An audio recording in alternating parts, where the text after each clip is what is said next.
5 News, coverage you can count on.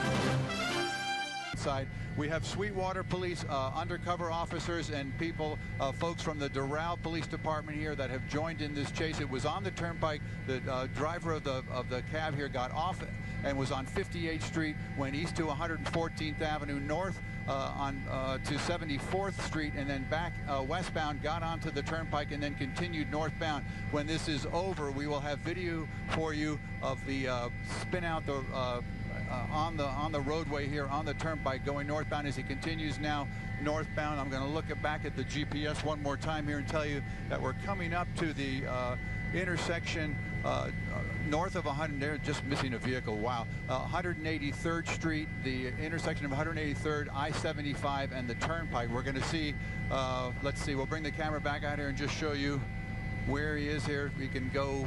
He can take 75 northbound. It looks like he might end up on 75 northbound, and that's what he's going to do here. He's on the flyover here.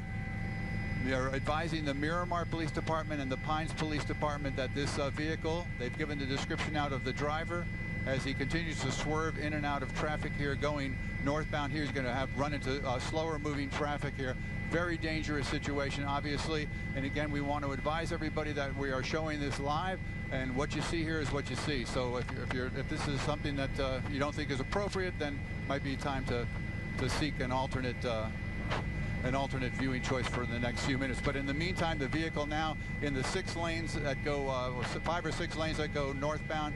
Police officers, as we said earlier, are in pursuit of this yellow taxi cab. It was reported stolen out of the area of Sweetwater earlier today. It was spotted by Sweetwater police. They followed the vehicle. They've been waiting for the police department's aviation unit to get up, launching from either Opelika, and now we're hearing that they notified the Broward Sheriff's Office also, so they may have an aviation unit that may be responding up here. But there are a number of police officers. Okay, we're getting off at Miramar Parkway, I'm being told by my pilot, Joe Mancino, and he's going to be going around a lot of slower vehicles. Well, now he's going to be running into some traffic in Miramar Parkway, isn't he, Ralph? He's going to have to be forced to slow down a little bit. Very, very dangerous. You're right. You're correct, Belle. And we've seen our fair share of not crashes, of chases, but this guy is really going fast. It's been a while since we've seen someone go this fast. Yeah, he's flying, and it looks like he's not going to stop until he either gets involved in an accident here as he turns to go eastbound on Miramar Parkway here, east of the turnpike now. And we're going to be running into much slower traffic here because there's a heavy buildup. We have stoplights up here. Let's see what happens with this stoplight. Well, right now he's catching the green light on at this intersection right here. Once you get up there, you've got a commercial area and residential. Underneath this, Joe. Yeah, he's going into a residential neighborhood here. Well, maybe he's heading to someone's house. He's got a destination in mind, it appears, if he got off. I mean, because that could have been a bad move with all that traffic. Right. Well, once you get it, he's going into the area of gated communities off 149th Street, just south of Miramar Parkway. And as you see, let's see where he's going to end up here. that area there, you're talking about cul-de-sacs and tract housing and all those. Yeah, it's a dead end. Or my pilot's telling me that up ahead, it's not. Well, it's not a dead end, but there's not going to be he's not going to have too many options here. If he makes a right turn, I'm being told it'll be his only way out of here. Otherwise, he's going to be in a bad way. As you see him cross the double line there, this guy is obviously. And he's still flying through this residential neighborhood. Yeah. Yeah, you're correct about that. And again, to set the stage for folks at home, just to bring them up to date who tuned in, this is now Miramar. He jumped off of 75 on the Miramar Parkway and now heading into one of these residential communities there in the heart of Miramar. Right, now you can see he's going through a gated community. Blowing right there, past the guard gate. Right, trying to get him to stop. Broke the gate, took the gate out. The gate. Right, now he's coming back out.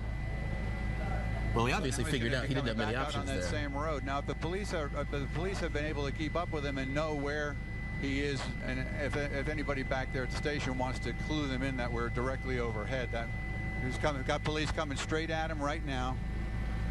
And there's a police officer right there. You see him. He's going to be backing up, and now another police car there. He just went by it going the other direction, so he is northbound, Belkis and Craig. And so you're saying that the officers are coming in his direction. They're coming at him, and he's still just blowing right past them. But he's heading back toward the Parkway.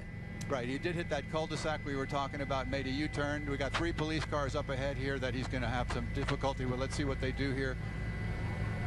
How are we on fuel, Joe? Okay. He either knows exactly where he's going and he's trying to, you know, he knows these roads and is trying to get away from police, or if not... Or didn't and figured I got to turn around. Or just figured I better make a quick U-turn here because I'm stuck at a guard gate here. And that guard is still like, huh? All right, Miramar Parkway, right. The guard's got a story to tell right there. Now he's turning back onto Miramar Parkway, eastbound from that roughly 149th Street address that we gave you there. Continuing eastbound, and just, I don't know. He's. So we're back on Miramar now, right, Ralph? Yeah, we are. We're on Miramar Parkway. So he's on Miramar Parkway, okay. But he's just squeezing through cars and just being downright absolutely reckless. I'm surprised we haven't seen more crashes. Well, thank goodness for that. Absolutely. Yeah, I'm sure there are a couple of fender benders that are going to be reported in relation